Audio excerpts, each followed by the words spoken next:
అవనిగడ్డలో TDP నేత Bhuma Akhilapriya bodyguard Nikhil పై దాడి జరిగింది. మంగళవారం రాత్రి అఖిలప్రియ ఇంటి ముందు పహారా కాస్తుండగా కొందరు దుండగులు కారులో అతివేగంగా వచ్చి ఢీకొట్టారు. అనంతరం కారులో నుంచి దిగి తలపై ఇనుప రాడుతో కొట్టడంతో తీవ్ర గాయాలయ్యాయి. నిఖిల్ గతంలో టీడీపీ నేత ఏవి సుబ్బారెడ్డిపై జరిగిన దాడి కేసులో నిందితుడిగా ఉన్నాడు. సీసీటీవీలో నమోదైన వీడియో హల్చల్ చేస్తోంది.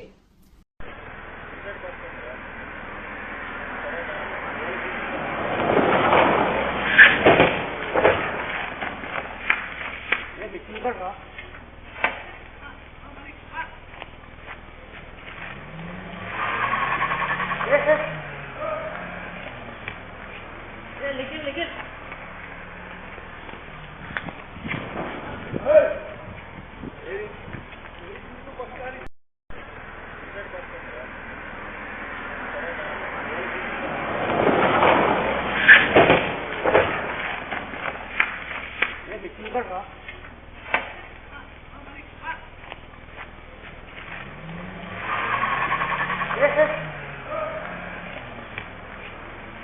लिखिल